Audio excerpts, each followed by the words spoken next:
Hi guys, how you doing?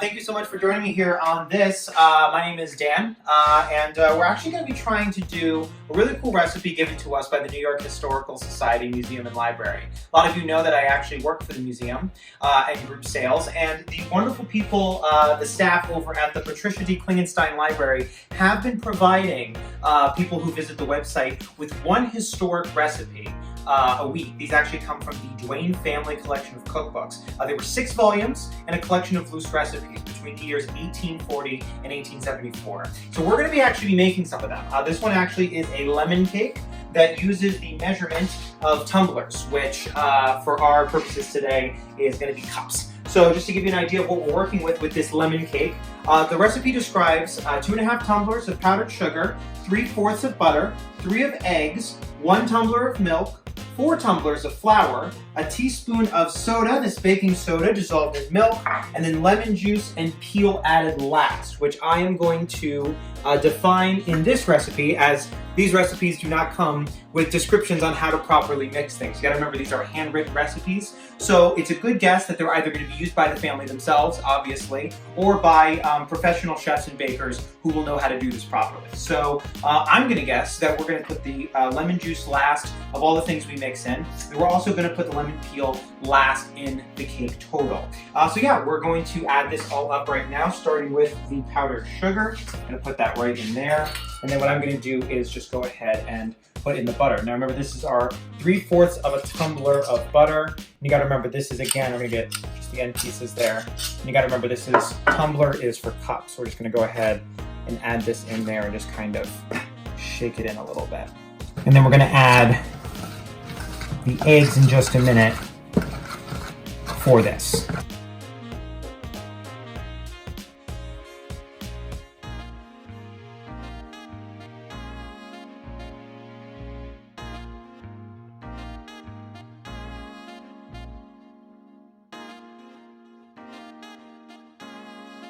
All right, so we're gonna keep adding this together, and then we're gonna add the flour, and we will see you guys in just a little bit. Okay, so we incorporated all our ingredients here. We're just starting to mix them all together. The lemon juice was added last, which really helped with the consistency of the cake batter that we wanted. Last thing we're gonna put in is the actual lemon zest. That is the outside peel of the lemon. Now you can use a lemon zester, obviously, if you happen to have one. If you don't, you can absolutely use a potato peeler. You can even use a nice, good, sharp French knife or any other knife you have in the kitchen. The only thing you want to avoid is getting that white pith from the citrus into your zest. The pith is that area between the outside peel and the flesh itself, and it makes everything taste bad. So do not add that.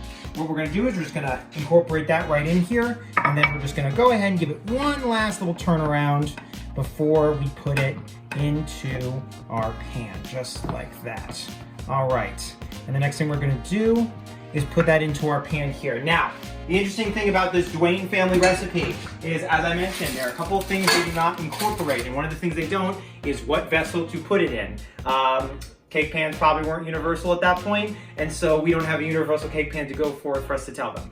What we're gonna use is a 9-inch baking cake pan right here, and we're gonna put the oven at 350 degrees, and we're gonna have that cooked from 30 to 35 minutes. You can use butter, you can use oil, or you can use parchment paper. I'm gonna put this in, we're gonna put it in for 35, and we'll see how it looks when it's done.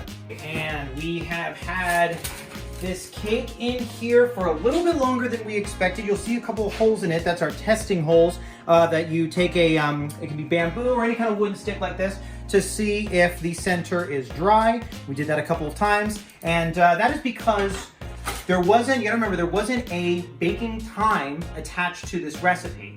So using a 9-inch pan, some recipes call for 30 to 35 minutes, some call for longer. This one should have been a little longer. It was in there for about 55 minutes, pretty close to an hour. We've now got a little bit of golden right on top there, cracking on the sides, so we think it's pretty close to ready. We're gonna let it cool for a little bit, which will also get the parts that aren't completely cooked a little more, a little bit tighter, and we will go ahead and try it out.